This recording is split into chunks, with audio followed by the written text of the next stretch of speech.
নমস্কার বন্ধুরা, অর্চনাস কিচেনের সবাইকে স্বাগত। আশা করি সকলে ভালো আছো ও সুস্থ আছো। আজকের রেসিপি পেঁয়াজ রসুন দিয়ে পাট শাক ভাজা। আমি কিভাবে তৈরি করি সেটাই তোমাদের সাথে শেয়ার করব।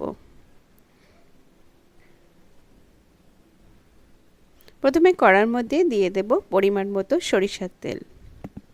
তেলটা গরম হয়ে গেছে, তেলের মধ্যে দুটো শুকনো লঙ্কা, 3টে কাঁচা লঙ্কা ভেজে নেব।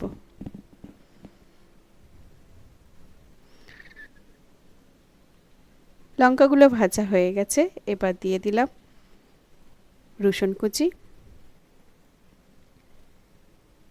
রসুনগুলোকে ভেজে নেব লাল লাল করে। রসুনটা ভাজা হয়ে গেছে, এরপর দিয়ে দিলাম পেঁয়াজ কুচি। 3টে পেঁয়াজ কুচিয়ে নিয়েছিলাম, ভালো করে ভেজে নেব। তাড়াতাড়ি ভাজার জন্য দিয়ে দেব পরিমাণ মতো লবণ। আমি এখানে 1 চামচ লবণ ব্যবহার করলাম। লবণ দিয়ে ভালো করে পেঁয়াজটাকে ভেজে নেব। পেঁয়াজ ভাজতে সময় লাগে, তাই মিডিয়াম টু লো আঁচে ভেজে নেব পেঁয়াজটাকে।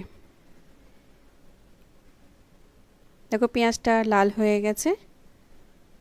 এবার আমি দিয়ে দেব পাট শাক।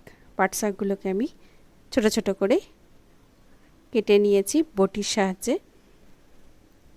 পাট শাকটাকে দিয়ে আমি ভালো করে ভেজে নেব।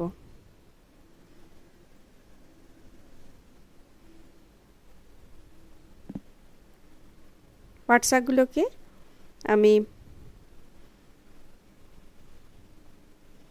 নেড়ে ভেজে নেব।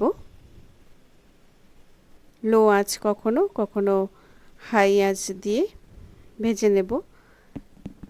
তোমরা ঢাকা দিয়েও করতে পারো। যেহেতু কচি পাতা তাই তাড়াতাড়ি হয়ে যাবে, কড়ার মধ্যেতেই ঢাকা দেওয়ার প্রয়োজন নেই।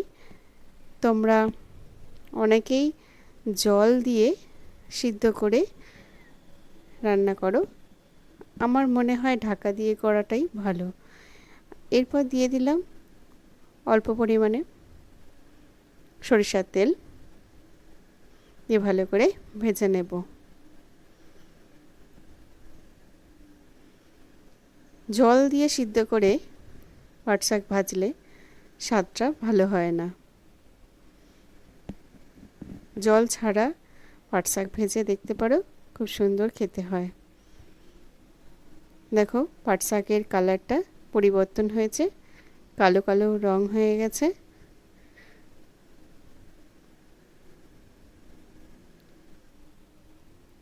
রেডি হয়ে গেছে পাট শাক ভাজা। এবার আমি একটা প্লেটের মধ্যে সার্ভ করে দিলাম। গরম ভাতের সাথে খেতে খুব ভালো লাগে। তোমরাও এইভাবে বানিয়ে দেখতে পারো, খুব সুন্দর হয়। আজকের রেসিপিটা ভালো লাগলে লাইক করে দিও, শেয়ার করে দিও, সাবস্ক্রাইব করে দিও। পাশে থেকো, সুস্থ থেকো, সবাইকে ভালো রেখো।